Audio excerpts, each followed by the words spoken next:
that divestors are known as black females who are divesting from black men.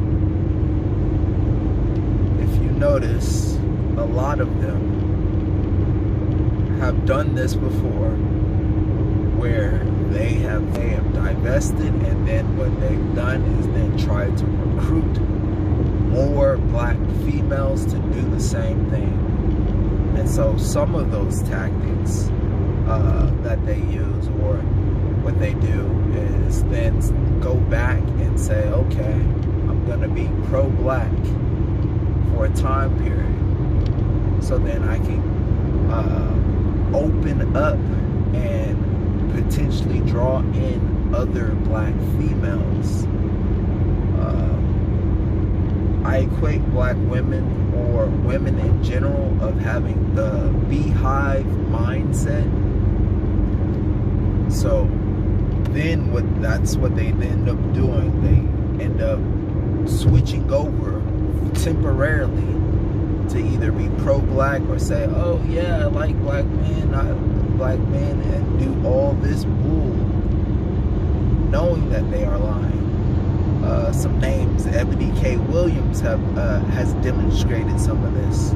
A more aspirational position, and recognizing that I am actually speaking and pouring into the ascension of black men when I said what I said. Well, listen, I love and believe in the excellence of black men. So Kendra G, recently I saw one of her videos that had demonstrated this. Don't dream, don't be. I'll stop there. I love it. I love it. You're very confident. I don't say you have to. Let me ask you this. Would you date outside your race?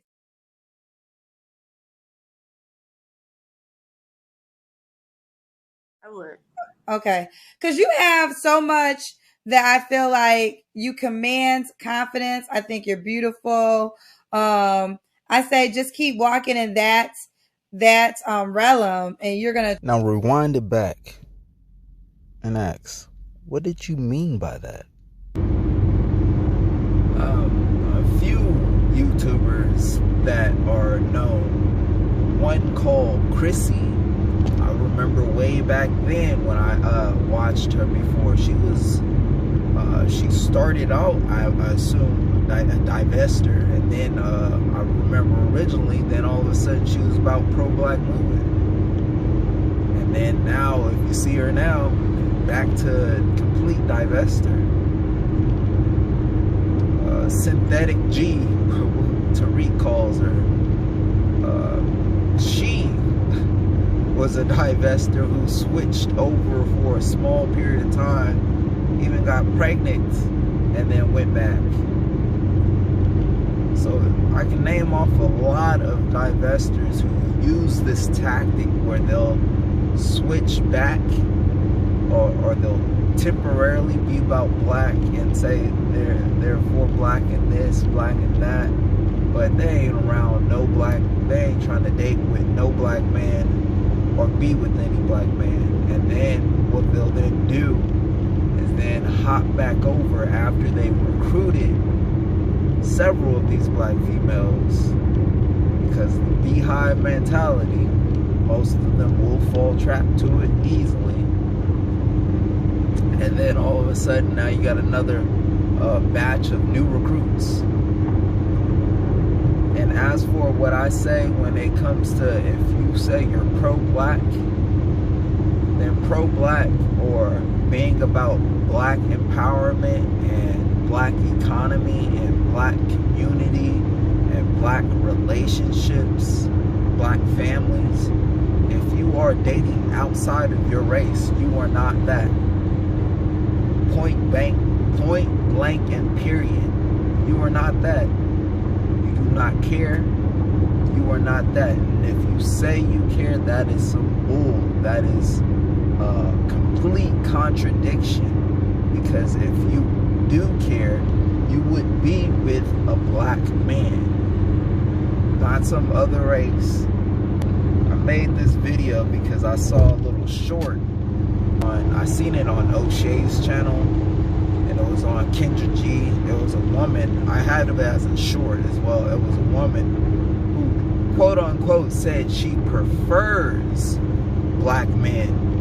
But then we find out that she was with a white man. She got married to a white man and had a white man's child, which her mixed breed child.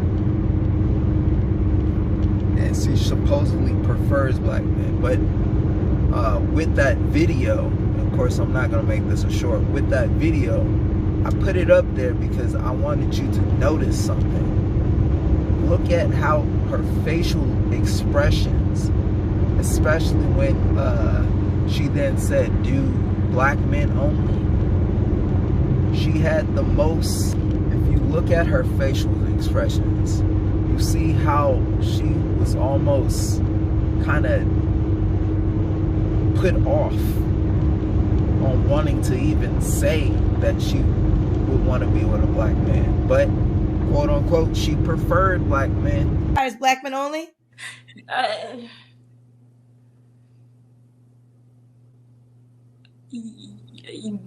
I prefer African American, but my daughter's father was white. I'm happy I asked that. So your husband was a white man. My ex-husband, yeah. So your ex-husband was a white man. Yeah, European white, yes. This is the man that you came home to. Was he in bed with another white woman? No. It was a black woman? Yeah. It was a black woman, yeah. I mean, one thing is actions speak louder than words. And all of her actions in that video showed exactly what she was about. She was a divestor. And then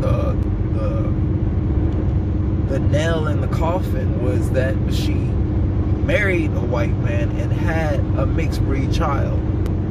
Be aware of divestors for black females who aren't divestors, because black women have shown that they are either willing to go along when it's considered the sisterhood. They are gonna go hard for the sisterhood regardless, and it's gonna be a beehive mentality. Sisterhood always seems to want to rally up and come together when they're going against black men, but they never seem to want to take the time to analyze the people who they then follow to see where are these people at, what's their actual agenda, what are they actually leading us to. Look at where we are currently as a black society. And I ask you viewers, listeners, where are we currently as a black society, knowing that black women have been quote unquote leading the society, the black society,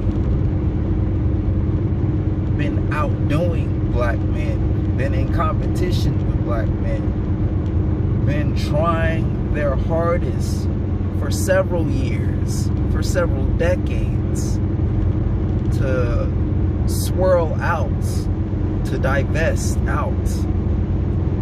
Where are we? What has that done?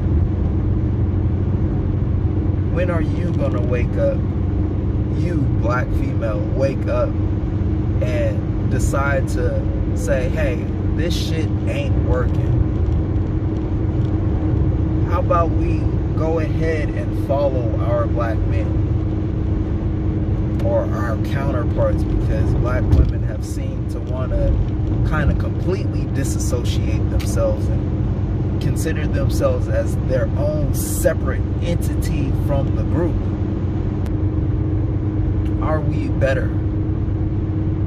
Have things gotten better for us? Once you answer that, and I would say you need to go ahead and make that change. But if you're not willing to answer that,